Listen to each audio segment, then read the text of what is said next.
Saturday View with Ronan Berry. With thanks to Lumcloon Energy, pioneering innovation, powering progress. LumcloonEnergy.com. Call 0818 300 103. Text or WhatsApp your Saturday View to 083 3010 103.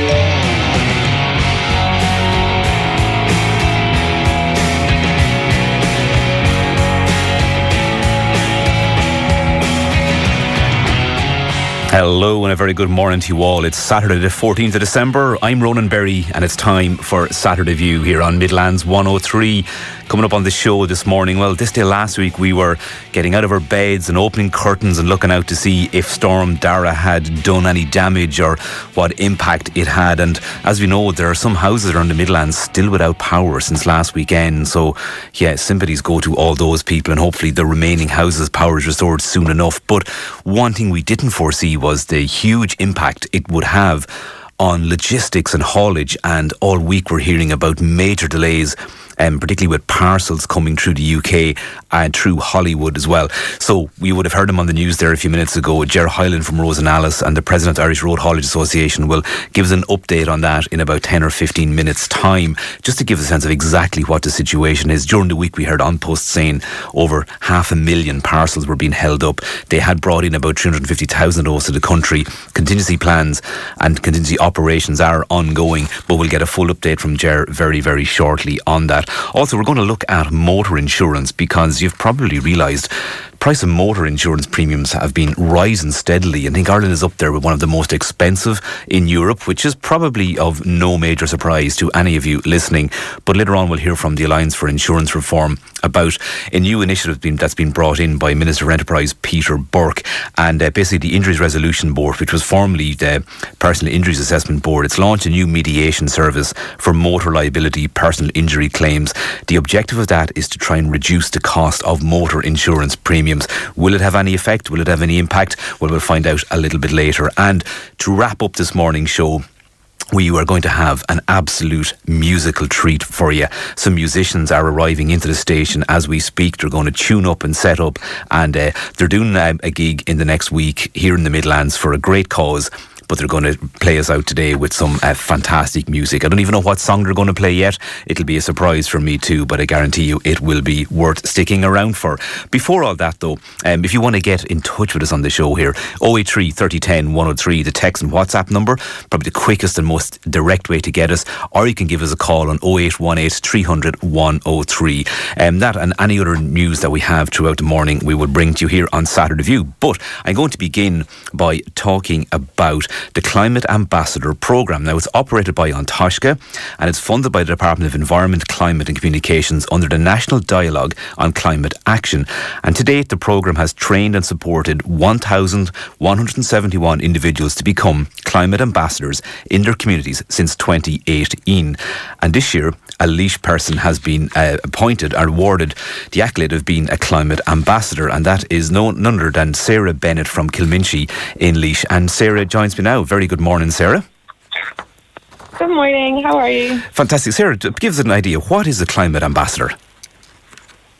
And so as you said, it's a programme run by An Taisce, and basically it just gives you the skills to meet like-minded people and access to support that's out there for people who want to be part of the change. And are you nominated or do you put yourself forward for it? Yeah, so you can put yourself forward. Anyone can put themselves forward. You just fill out a form online. If you Google Climate Ambassador Programme on Taisce, you can just submit a form to be part of the programme. And then obviously there's an assessment process behind that. But you yourself then obviously have to be shown some level of climate action. So what is it that you did in particular that you think that led you to becoming a climate ambassador? So for me, 2 weeks ago, I was very, very lucky there was 148 climate ambassadors trained this year with me, including myself. And 2 weeks ago then, I was very lucky to be given the Outstanding Award. So a few of us, I think there was 10 of us in total, who got recognised as having made a big contribution. So that was really, really nice. And so that probably came from some of the work that I had done throughout the year. So I was living in the Netherlands over the past year because that's where I was studying my Master of Law, and I launched an initiative called An Tunscanal Cinetala. So for the month, on a monthly basis rather, I would have a knitting circle, and then as well I ran knitting classes. Because I was very lucky that my mom taught me how to knit, and I think it's a really useful skill. And so it came as a response to fast fashion, so that people could appreciate slower, more meaningful fashion. And then as well as that, I ran a repair cafe, and I wrote about waste colonialism for Ireland's contribution to the COP29 and a few other things throughout the year. So this repair cafe, take us through how that operated and how people responded. So I ran it for my friends and family or whoever wanted to avail, and basically what would happen is if they had a hole in a jumper or any buttons sewn onto their coat, I was the woman. And so I would just do that. And I don't know if you watch ADSOS on Tina G, but it's a really great programme. And a few weeks ago, the presenter was talking about how if you extend the life of a garment for 9 months, it will reduce the damage that has to the environment by 20 to 30%. And that's just insane. Like, I think often when we talk about sustainability, it can also often be in the abstract, and we don't see directly the... I suppose Sorry, I'm trying to think of the word, the impact of our actions, but it does. So like doing simple things like sewing up a hole in a jumper and wearing that jumper more often can actually have a direct impact.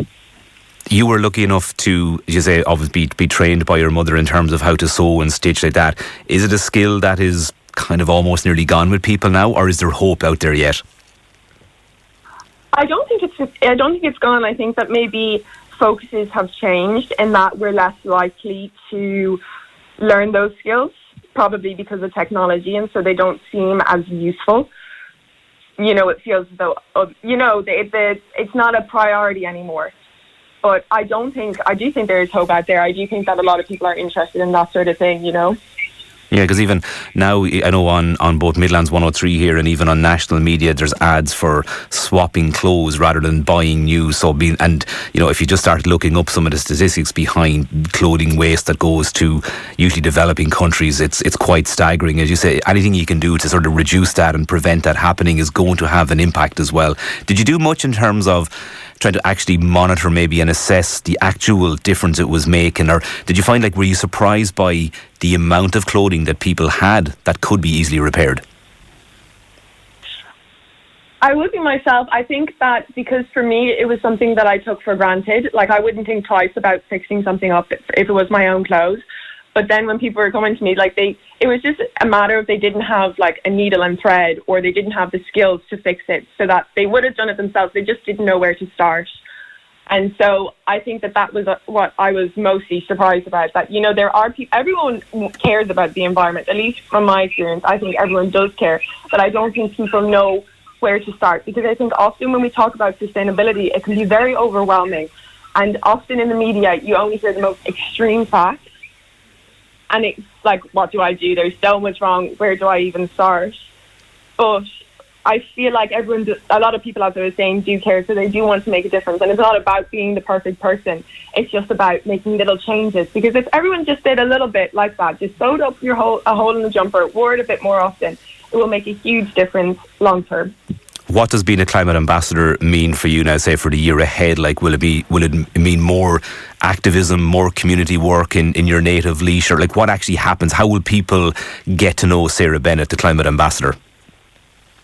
So as I was saying, that a lot of the knitting groups and all that sort of thing was when I was away in the Netherlands doing my Master of Law. So now that I'm back home, I'm hoping to get that up and running in Laois.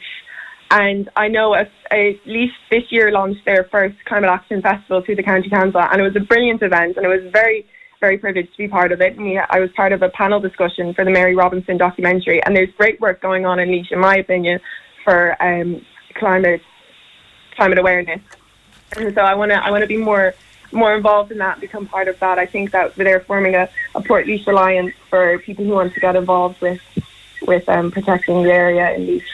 I had a guest on the show. We did an outside broadcast from outside Offaly Volunteer Centre earlier in the year, and they were talking about even a library of things that a lady from Australia had been involved in, where if somebody needs to borrow something, or be it a tool or to do something around the house, rather than go buying it, they could go to this library of things and actually borrow it rather than buying as well. So there's probably lots of ideas and lots of kind of great creative ideas that people can tap into as well. If somebody was considering going and trying to become a climate ambassador, would you recommend it, and how did it go about it in terms of actually finding where the application forms are? So I think the application forms for this year are closed, but next year again they'll open. I think it's in around October, and it's just, if you Google Climate Ambassador Programme, it will come up and you can find all the information there.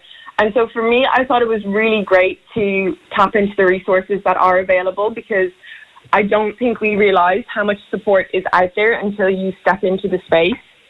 And so I found it really, so say at the beginning of the year back in February, I would have done an induction programme as part with the Climate Ambassador or the An Taisce leaders, say. And there's this really great tool that they introduced us to called a climate Venn diagram, and it's made by a woman called Diana Elizabeth Johnson. And so it just asks you what brings you joy, what are you good at, and what needs to be done. And from there you can see how you can help. And I think that's really useful, because as I was saying before, I think often it seems very overwhelming when we're talking about how I can live a more sustainable lifestyle. But if you just look at that, kind of breaks it down and sees what hole that you can fill and what you can contribute to making Ireland a more sustainable place. Absolutely. It's a bit like everything, no matter what it is. If it's exercise or you want to do, take on a big task or a challenge, you can break it down into bite-sized chunks and just start small. It can lead to great things. But Sarah, congratulations on being appointed as a climate ambassador. All the very best. And look, we'll probably undoubtedly hear from you over the next couple of years as you move forward. But thank you so much for that this morning as well. I say the Climate Ambassador Programme, it's operated by An Taisce, funded by the Department of Environment, Climate and Communication. So would you apply to become a climate ambassador? Would it help you in making that small change, or beginning small change that could lead to even bigger changes, as well as we look at that whole issue of climate action and global warming, etc. as well? Would it make a difference for you? Would it influence the amount of fast fashion you buy? Are you somebody who repairs clothing? Is it something you've always done? Is it something you just started? Let me know. 083 3010 103 by text or WhatsApp. Because when it comes to fast fashion and clothing, we all know the spend goes through the roof at Christmas. Unfortunately, quite a lot of that clothing could be stuck in a container ship somewhere between here and the UK. We'll get an update on that after this quick break. Saturday View, with thanks to Lumcloon Energy, pioneering innovation, powering progress. LumcloonEnergy.com. Still to come this morning, we'll look at whether a new mediation service for motor liability personal injury claims will actually have the desired impact and reduce ever-rising motor insurance premiums. And we'll play you out today with a fantastic musical treat. But before all that, as the Christmas rush continues, very hard to escape the headlines on that fallout from Storm Dara that none of us were expecting, particularly at the port of Holyhead, which has been shut since the storm last weekend. And indications are suggesting that it may open next week, or it may not even open until after Christmas. It has caused a huge issue. Ger Hyland is the owner of Hyland Transport in Rosenallis. He's also the president of the Irish Road Haulage Association, and he's been on the news both locally here and nationally pretty much all week, voicing his opinion on that. On Midlands Today here on Thursday, he was speaking to Will Faulkner, and he spoke about the amount of goods that were being stuck and caught and not being delivered, and about the challenges that were being presented as well. But he also said that the situation had been badly handled. Here's a quick snippet of what he had to say. Very, very disappointing to realise that when there was a major issue, there was no plan in place as to how to deal with it. There was no contingency plan. We need to sit down when this is all over and see what can be learned from this. So Ger very much speaking about the lack of an overall contingency plan, that in the event of a port going down, it's almost like, do you ever travel to Dublin or something and there's one little basic simple collision on the road and it stops the whole system? The similar seems to have happened on obviously a much greater scale with Holyhead. So Ger has been calling for contingency planning, I suppose, for if this was to happen in future. But apparently contingency plans in order of alleviating the current crisis are underway. But let's get an update from Ger this morning. Good morning, Ger. Morning, Will. How are you? Ger, can you just give us a quick idea of the current situation? I know during the week on Post we're saying there was 500,000 parcels caught up in this. They'd got about 350,000 released. Where are we right now? The current situation is no better. It's getting worse nearly on an hourly basis. We're down 1,000 movements each way across the Irish Sea at this stage. We're 9 days into it now. We're told that the Port of Holyhead might be up and running by next Thursday. Even if it is, we now have to contend with the movement of the Christmas traffic, cars, caravans and all of that. So they're all going to be buying for space on ferries. So situation is disimproving rather than improving as well. Your own expectations from the Irish Road Haulage Association, like about the port reopening, you're being told next week. Other sources are kind of beginning to suggest, they don't actually know when it might be longer. Yeah. Contingency planning, it's something you've been calling for. What's happening now in terms of trying to get those parcels that have been stuck in those deliveries to actually get them, say, out of the UK and across to Ireland? Well, we're doing everything we can. I was talking to a haulier last night. He rang me 11:45. He was trying to get into another port in the UK. The port area was absolutely wedged with traffic. He was sent away and told to come back this morning at 5 o'clock and he might get in. We're getting bookings on other ferries through other ports in the UK. When we turn up at the ferry port, there's no room on ships for us. They're being double booked. It's a complete fiasco. Everybody's talking about the Christmas freight, the parcels and the presents for Christmas and one thing and another, but there's nobody talking about the commercial end of this. There's factories up and down this country last week have been waiting for produce to arrive, goods to arrive to keep supply lines going in the factories. They're not arriving on time. There's talks of maybe some factories maybe laying off staff come between now and Christmas, get them to use up some of next year's holidays because they don't have work for them because of the lack of stuff coming from and to the UK. And I guess from commercially, a challenge in that can be that a storm is deemed to be an act of God, so there mightn't even be an insurance that could potentially cover that business disruption. But we can go even deeper with that, Ger, because clearly on those shipments as well, there's products like pharmaceutical products, food, as well as, we look at it under the lens, as you kind of said, of Christmas presents and Christmas parcels, but there's a lot more, probably even, dare say, more important and serious stuff being held up. Well, there is, and at this time of the year, we would, from this island to the UK, be sending a lot of food into the supermarkets over there for the Christmas. That food is not leaving here anywhere near as quick as it should be, and there's some of that food not going to make it into the UK for Christmas at this stage. You'd back, like, from your own perspective as a haulier too, like, and your members too, is there a welfare, challenge as well? Like, are drivers caught up in this, with waiting around or being stuck at ports too? Well, there's a huge welfare issue here. We have drivers over in the UK, our members have drivers over in the UK. They should have been home last weekend. Some of them aren't home yet. More of them made it Tuesday or Wednesday through travelling from Holyhead to get to a different port and get home. The problem is to try and get these guys to go back to the UK between now and Christmas. Some of them are refusing to go. You can't blame them really because they're away from their family. They don't know when they're going to get home once they leave here now. Yeah, so, you can see the challenge continues to grow. I know the Department of Transport issued a statement yesterday evening, and it's basically headlined with Ministers Ryan and Lawless fully briefed and monitoring the situation at Holyhead Port in Wales, as well as their department too, that they're actively engaging with stakeholders to address the challenges to freight and passenger travel. What sort of form are those engagements taken? Well, apparently they sent a letter yesterday to their UK counterparts.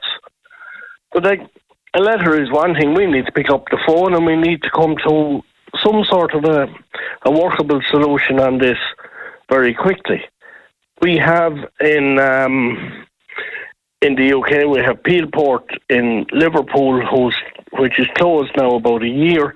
That port needs to be reopened as a matter of urgency, and we need to get ferries in and out of there to help alleviate some of this problem. But when this is all over, we have to have a very serious look as to how reliant we are on Holyhead Port.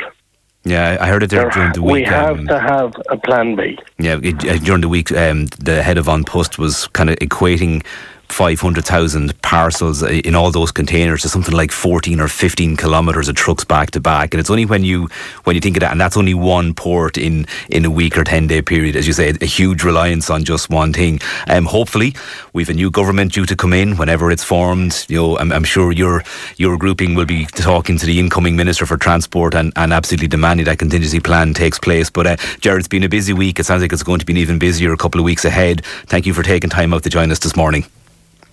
Yeah, and just a by issue as well. Most of the international drivers from here now are Eastern European. We're finding it very hard to get Irish drivers.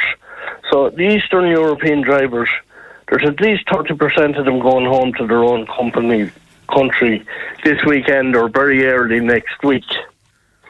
So they're not going to be available, even when the goods hits this island on trailers, they're not going to be available to deliver them. Yeah.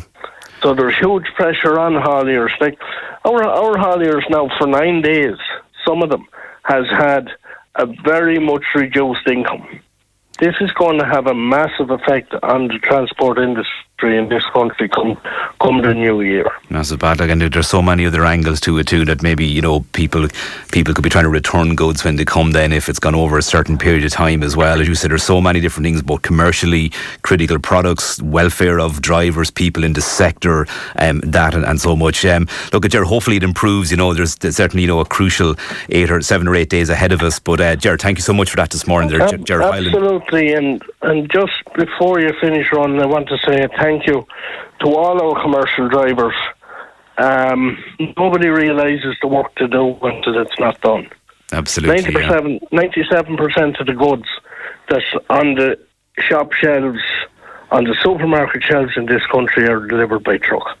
Absolutely, well said, and we saw that as well during the pandemic as well, when people began to see truck drivers and that, and van drivers were what they were, frontline workers and that. Ger Hyland is the owner of Hyland Transport in Rosenallis, and he's the president of the Irish Road Haulage Association. Thanks for that, Ger, and undoubtedly plenty more updates on that over the rest of the weekend and right into early next week. But there is one way of not being sort of directly affected if it's looking at Christmas presents, and Maria has just texted in to say that, hi Ronan and Ellie, I shop in my local second-hand charity shops all the time and get some fab bits.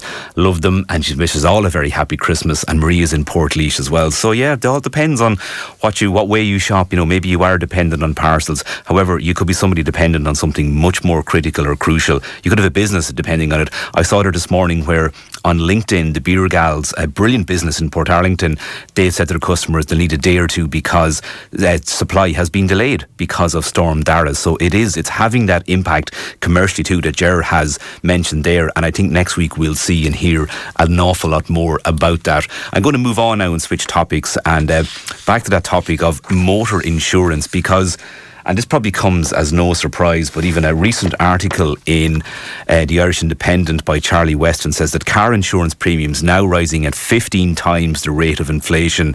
And all you can think sometimes is good old Ireland again. And of course, we learned yesterday that things like the price of the NCT and a retest, even a new year driving licence is going up, and there just seems to be no end to things rising in price as well. Overall prices of goods and services 20% to 20% higher than before COVID, and motor insurance premiums have been rising for 14 months in a row. That's an article said by Charlie Weston from the 8th of November this year. Now, some action is being taken in an attempt to try to reduce the cost of insurance premiums in the form of a new mediation service for motor liability personal injury claims. Now, it's been announced by Minister Peter Burke, Minister for Enterprise, Trade and Employment, and its primary objective is to reduce the rising costs of motor insurance premiums by minimising legal costs associated with claim settlements. Brian Hanley from the Alliance for Insurance Reform joins me now. Very good morning, Brian. Sorry, I just seem to have lost Brian there. We're not sure we might have him there now. Have you got you there now, Brian? Line seems to be coming and going there a little bit. We might just hang up on that one and try to see can we get Brian back on the line there in a couple of moments. Just a good old technology. We can't blame Storm Dara for that one, I suppose, but we'll try and get Brian back on the line. I'll take a very quick break and we'll try and get Brian on the line then after that. Saturday View, with thanks to Lumclume Energy, pioneering innovation, powering progress. LumclumeEnergy.com. Just before the break there, I was going to get Brian Hanley from the Alliance for Insurance Reform on the phone, and it's on the back of the fact that for 14 months in a row the cost of motor insurance premiums have continued to rise. We are one of the most expensive countries in Europe for motor insurance, as well as many other things. But a new initiative by the Injuries Resolution Board, which is formerly the Personal Injuries, or the PIAB, was launched to basically try to counteract this. Its main objective is to look at minimising the legal costs associated with claim settlements and hopefully, I'd imagine, bring down insurance premiums. Brian, how likely is this to have an impact, do you think? I think the impact we're having a problem, unfortunately, is it seems to be with Brian's phone line there. We seem to be losing connection. We will get Brian back maybe for next week and look into that a bit more. But fear not, because sometimes if a call drops live on air and what do you do, what do you go to next? Well, the best thing that can happen is to have 5 musicians sitting in front of you with instruments ready to play us out later in the show with a fantastic song. They haven't told me yet what they're going to play, but that band is the very well-known Ruaile Buaile, a strong Midlands band, and all the guys here this morning. Good morning, lads. Morning. I think Shane Lynham has been appointed or anointed as main spokesperson. Shane, I suppose, like a lot of bands, you went through those COVID years where you were stuck at home, probably nothing to do, but the last couple of years have been good for you. Yeah, I suppose we were kind of sick of each other anyway. It was great to get the break. It was a tough couple of years, but been a real boom in Irish folk and ballad music since we came back. So a lot of the youth are coming out to see it, as well as the generation that grew up with us and the older generation. Do you find you've nearly come back to a different sort of vibe, or was that growing kind of pre-pandemic? It is a bit different. Like when we started playing, we were the uncool ones for playing Irish music, and now it's cool to listen to Irish music, so it's come full circle for us. It's just brilliant. Well, I suppose I know for myself and many people that were down in Stradbally at Electric Picnic this year, I would have grown up, I suppose Kylie Minogue was always part of popular culture. We all knew her music, knew her songs, particularly her kind of renaissance as well over the last 10 or 15 years. And like me and a lot of people, we went to have a quick look on Sunday night and suss out, see what Kylie Minogue was like, because, never buy a ticket to go see her myself, but while she's in the field in Stradbally, sure, why not? And I think like a lot of people, about 2-3 songs in, we kind of went, this is a little bit flat now, there's not a lot happening, but we bookmarked another gig, which was yourselves playing in a tent, and I think we weren't the only ones that thought that, because it was jammed to the rafters. There was as many outside, if not more, than inside.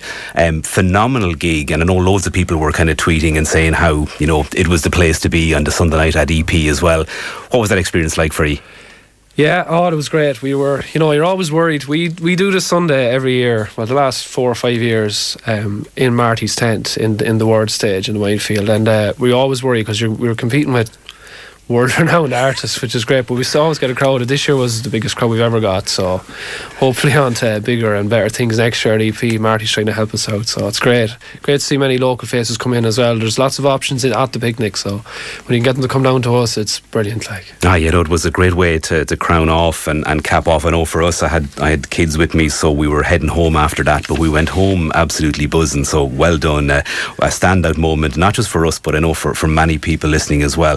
You're here though today because you're doing a very special memorial gig next Friday night in Tullamore. Tell us a little about that, because it clearly has very close links with the band. Yeah, so for anyone who doesn't really know us, Jack plays percussion with us. His dad passed due to cancer back in March or April this year, and before he passed, he was sick with cancer, and he was trying to plan a fundraiser for Docus Offaly and the Offaly Hospice, who had supported him and his family throughout it. So he asked us to go ahead with the gig, so in honour of him and what he has done for every community he's ever touched around the Midlands, we decided we're going to give back in his name if we can. So it's for Offaly Hospice and Offaly Docus. Have ourselves playing on the night, best foot forward, and Fieldsy, she's a great female ballad singer. People probably know her from online. She's huge on TikTok and Instagram and all that. We're just trying to make as much money as we can for the charities. We've done a lot of charity stuff before, but we've never ran a charity night ourselves. So we've kind of said, right, if we're going to do this, let's do it properly in Tommy's name. So you can grab your tickets online from when we go. There's about 50 tickets left there online, and then we have the rest of the physical tickets are on sale in the Bridge Centre over the weekend. We're actually heading there after this. We're going to have a little gig between 12 and 1:30. The Buckleys, Michael and Paddy, are going to help us out, and some of Jack's family is going to play, so it should be great. Bit of crack in the Bridge Centre after this. The last tickets are on sale, and look, again, we're just trying to make as much money as we can in Tommy's name. No, fantastic, and a great way to continue Tommy's memory, and that's next Friday, 20th December, from 8:30 in the Bridge House. Tickets, few still available, probably going to be snapped up soon enough as well. On your website, you described yourselves as a 5-piece twisted trad band. You're going to give us a lovely demonstration of that now. You haven't told me what you're going to play, but you want to introduce the song and tell us why you've chosen this one. I have a bit of a dose on me, so Niall's going to sing the song. No excuses now. It's we're going to play the Dirty Old Town, so from the Pogues and the Dubliners ever, and there's a bit of a lively twist at the end, so enjoy it, folks. Well, the Midlands is listening, guys. This is Ruaile Buaile with Dirty Old Town. I met my love and the distance wall, and I dreamed by the old canal. I kissed my girl and the factory hall. Dirty old town, clouds are drifting across the moon. That's a prowling on the beach. Springs a girl from the streets at night. Dirty old town, dirty old town.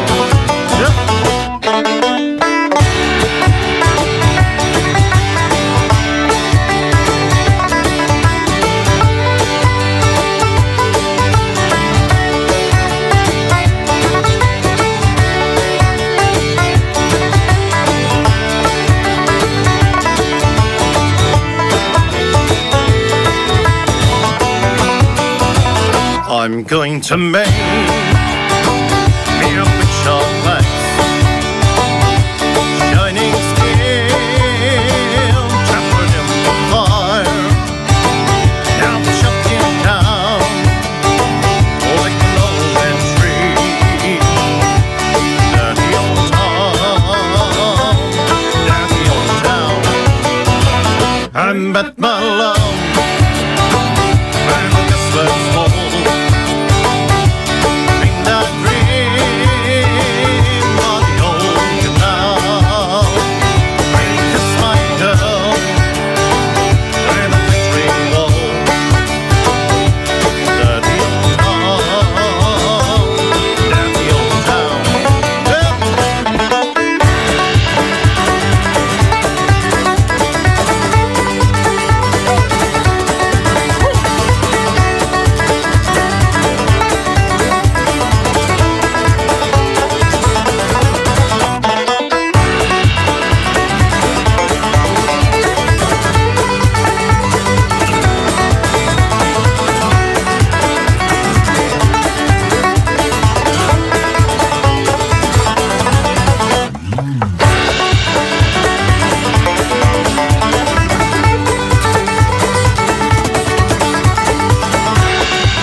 Wow, I'm going to give them a round of applause. Nelly is dancing out there in the newsroom as well. Lads, that's absolutely fantastic. And for those, the guys that ran in just before that with their instruments set up here straight away. What a sound to achieve, lads. That's absolutely brilliant. Thanks really for having us, Ronan. Always great to come in and see Nelly as well. Great to see you, Nelly. Yeah, you go back years apparently. We do. She's a great Rahan woman. There you are now. Hard to beat anyway. Look at what's on the agenda for you next year.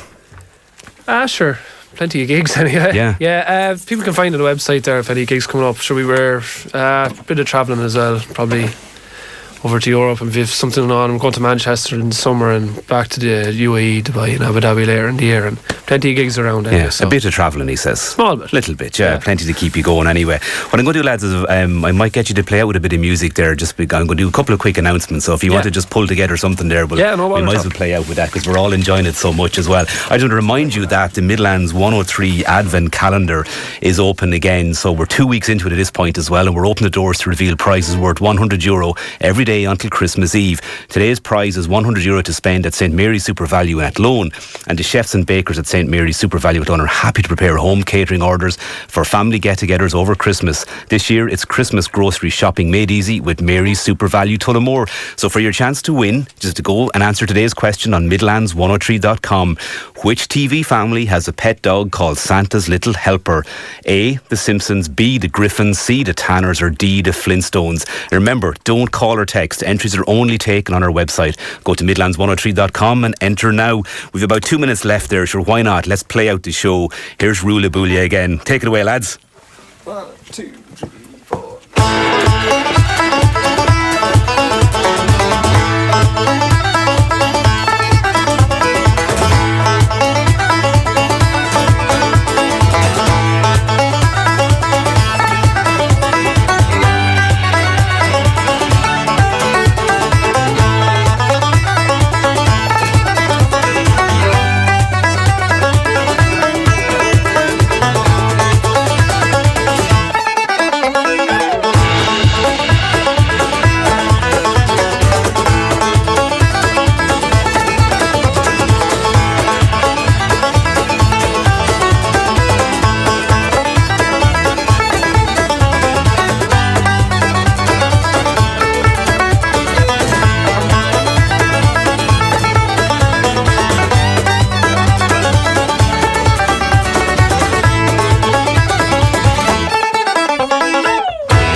Listen to Ruaile Buaile there. The party continues over in Sullaseco with Lorraine McCormack.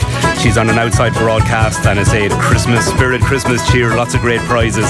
Stay tuned. Thank you for listening this morning. We're going to continue our party here off air, such as the excitement. Stay safe, have a great weekend, and talk to you all on Midlands 103 from next week.